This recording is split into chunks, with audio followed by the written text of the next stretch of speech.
teren fuuta lillahi ha jettoɗen to seren ɓe hoolaɓe ɓur e gunas teren fuuta lillahi ha jettoɗen to seren ɓe hoolaɓe ɓur e gunas alhamdulillahi rabbil alamin en jetti Allah no moƴƴi nde Allah hokki en taweɗen Daka hikka Daka hitande 2025 oɗo Daka kadi darima ari ha yettima ɗo on gandi noon minen comité d' organisation hitande foof amin ƴeewa so Daka o yeehi ha ɗeɓi woɗɗoyde min eɓɓa kala ko ganduɗa waɗanoma min ƴeewa kañum holno waɗira so tawi wonko heddi min ƴeewa ko heddi ko no fewirta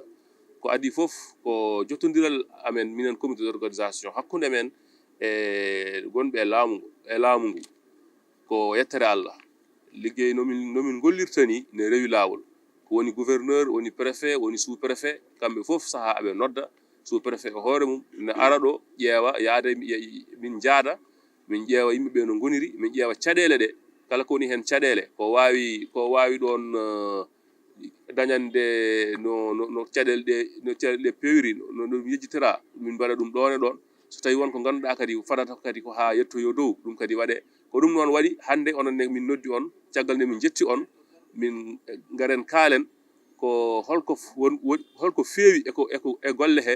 holko heddi ko foti fewnede ɗo e Daka o gasde ko adi foof service aji ɗi woni service toppitiɓe affaire laabiɓe toppitiɓe affaire yimɓeɓe cellal yimɓe ndiyam toppitiɓe affaire téléphonie affaire internet toppitiɓe affaire courant hono onon e hoore mom no jiiruɗon ɗum ni on jiine rewi lawol goɗɗum ko ngakki hen seeɗa woni banggue fonnoɓe hifde laabiɓe ɓen en minen amin mbawi wiide min jiyaniɓe nde wonno ko Daka ari ha ɗo joɗotoɗo min jiyani hay goto e mabɓe garɗo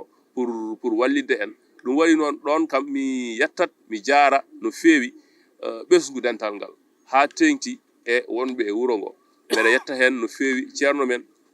ceerno Amadou Tijani Ba wondude hen e miñi ko ceerno Ibnu Oumar Ba mo ganduɗa ɓe balli min no feewi ɓe balli comité d' organisation o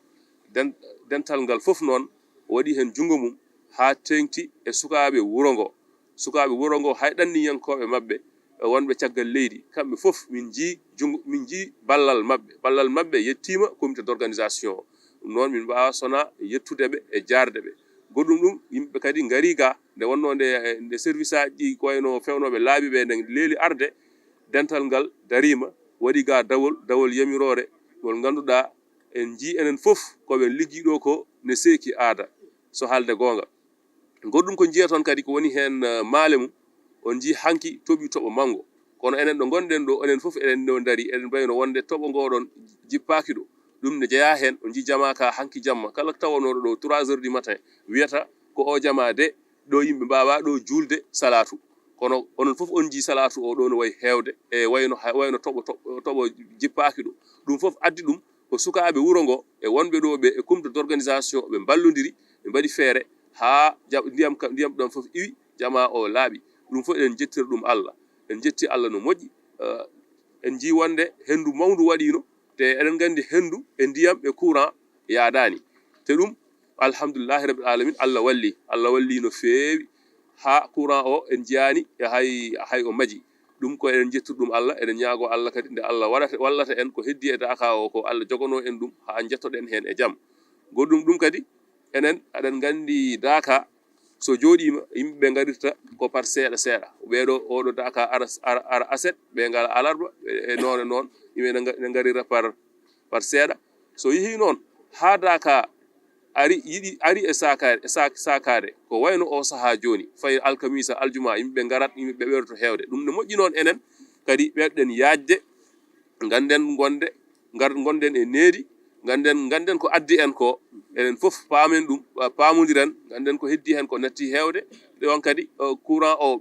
yimɓeɓe ɓurati hutorade ɗum ndiyam ɗam ne ko noon so ƴeewi won nokkuji seeɗa tan ɗi ganduɗa ndiyam ɗam ne manki yettade toon ɗum kadi ne jeeya e sababuji mum addoɓe fewnoɓe Dakaji mabɓe ɗi hen sahaji saɓe gasa pour darnude caaleje mabɓe ɗe aɓe mema tiwoji ɗi ɗum sabi memi ɗum noon aɓe gadda lor e ndiyam ɗam no yettori e Dakaji goɗɗi ɗi ɗum foof kadi aɓe ñaagoɓe ɓe ndento ɗum ɓe ndento ɗum no feewi. Goɗɗum ɗum kadi ko jeeya e banggal sensibilisation, banggal kadi yimɓe ɓe balla hen ƴeewa vraiment no balliri en ha feewa ko dognoɓe sofuraji dognoɗi ɗi ɗon ɓe ɗi darade ɗon seeɗa nde wonmo comité d'organisation tini wonde e arannoɓe ɓe won nattuɗo to hedde Gouloumbou to, on ko adi fof amin duwanomo nde Allah yurmotomo yaafomo yo juuɗe moƴƴe e jaɓɓomo. Ɗum ɗon noon waɗi eɗen ñaagui dognoɓe ɓe eɓe ɓeydo teede ɓe dognira jaam jaam, ɓe ganda wonde ko yimɓe ɓe jogui, yimɓe janoɓe Dakar, te enen fof enen jaltitta ko gonga en naddidani enen fof Dakar o, kono so jaltugol ari enen fof enen jaltitta. E wonno enen jaltitta nde namdi enen fof noon gonden e muñal, paamodiren, jaaren jaam jaam, mbasen ƴettude laabi celi. Sa ƴetti laawol celol a rewi toon aɗa wawi woto ma ne wawi yonoyde walla goɗɗum, ndewen e laawol normal he, jaaren jaam jaam, nde jettuɗen fof nde ganden ko nden jettuɗen e jaam, tawen ɓesgu fof e jaam, hono no ceerno duwontoro en ɗum saaha fof no jeeya hen. Goɗɗum ɗum noon ko eɓɓete eko fayi yeeso. En jii Dakar o jooɗima, enen fof en jaaha hen, en jii wonde Dakar o nana ɓeydo, kadi gueɗe kesse ne ngara, ɗum ne moƴƴi. Yimɓe almuɓe dental ngal e arɓe Dakar ɓe mbawa famde wonde aduna o yahat ne yaara yeeso. Ko yarata yeeso noon yimɓe garat tan saaha fof mbaɗa feere kawra hen, ganda jamanu o nana ɓeydo, kamɓen kadi ɓe ɓeydoro hen. Ta fof noon rewi ko eko ceerno men, ceerno Mouhammad Seydou Ba Sirajuddin ko didani en, ko fuɗɗani en guila law en, ko ɗum taw fof tan ne yaadi hen. Ɗum amin ñaagui ɗum dental ngal, amin ñaagui ɗum arɓe ɗo ɓe, amin ñaagui ɗum julɓe ɓe fof. Gueɗe goɗɗe ɗe enen comité d'organisation gande caɗele e Dakar gondi. Dakar so wiyama Dakar kañum e caɗele gondi, kono noon minen comité o amin tinno nomin mbawiri beele caɗele ɗe gustono julɓe ɓe, gustono arɓe Dakar ɓe no foti fof, gusto no moƴƴi. Ɗum ɗon noon amin keeɗi on, amin beddismuni amin keeɗi on saaha fof nde cohluɗon eko cohluɗon fof tawa ko caɗele ɗo ɗen caɗele kumtori. Dakar Fondation nan ɗo, amin keeɗi on hen. Voilà, on jarama onon fof, en jetti Cheikh Ahmed Tidiane Kébé, en jetti également Mouhamadou Sow e comité d'organisation fof eɗen gondi ɗo e mabɓe. Jinnomi wadde ko point goto e alhaali communication hikka woodi ko hesɗi hen seeɗa komin gaddi, komin cikki so tawi min mbaɗi ɗum walla so tawi min miijorima noon ana gasa ɗum nafa dental ngal. Par ce que Madina Gounass Dakar e hoore mum no jaydiyankoɓe gardata ɗo ni walla no communication waɗirte ni ana serti événement ji goɗɗi ɗi. Ko adi fof en terme d'innovation, so tawi on ƴewtidima ko adi Dakar no jooɗo fodde lewru walla lebbi ɗiɗi, min mbaɗi créé plateforme goto mo ganduɗa ma waw wadde permettre jaydiyankoɓe ɓe bindo toon. Woni fandare nde so tawi ɓe bindima ɗon komin mbawa ɓedde hono foti jaydiyankoɓe garata, hono foti groupe de média arata, woni les groupes de médias classiques ko wayno télévision walla radio walla site walla la presse écrite. Taw jiiɗani kadi hande e la nouvelle donne, woni le numérique, les réseaux sociaux e ko nandi e muɗum. Donc ɗum noon kadi vraiment min ƴewtidima au dernier réglage mbiɗen gonno e 22 groupes windiɓe yiɗɓe arde, kono eɗen gandi hewɓe kadi koko abboto. Si amati an keɓe haal ɗum joni joni ko wayno janggo en keeɓi confirmation hewɓe ma tawtu en ɗo. Eɗen jetta noon wonɓe ɗo ɓe guila le début, ko wayno somi waɗi cité mataw mi wawa wadde cité fofen, ko yettude fofen tan dendagal journaliste uji gonɗi ɗo. Donc innovation goɗɗo o ko wadde centre média e nder Dakar he, ɗum meeɗa wonde. So par ce que yamirode ceerno hikka woni kala jaydiyanke, kala technicien professionnel de manière générale tan so ari yo wat feere jippoyo Dakar, ɓayde ko Dakar addi ɗum. Hewɓe jippotono ko wuuro, kadi ana tampitannoɓe guila e ya garta o, ana tampitannoɓe kadi guila e moyen moɓe kutortono auto ji mabɓe, woni logistique o nandi hen, kadi golle mabɓe ana ɗesanno ngakkude par ce que ɓe mbawata ɗum wadde noɓe mbaɗirni. Kono hikka ɗo e ballal Sonatel, e ballal comité d'organisation, e ballal Sénélec e hoore mum, en ballodiri ha en keeɓi centre média ɗo to fondation o ñiiɓi ɗo, woni Dakar centre média nan ɗon, ko ɗon jayniyankoɓe mbalata, ko ɗon ɓe ñamata, ɗon ɓe jarata. Kadi so tawi ɓe gayni reportage uji mabɓe e ko nandi hen, mabɓe mbaw artude ɗon ɓe monta, ɓe liggo golle mabɓe, ma ɗum wawa webnandeɓe. Ɗum ko innovation goɗɗo. Innovation tataɓo o ko on a beaucoup travaillé, min ligguima no fewi sur le contenu.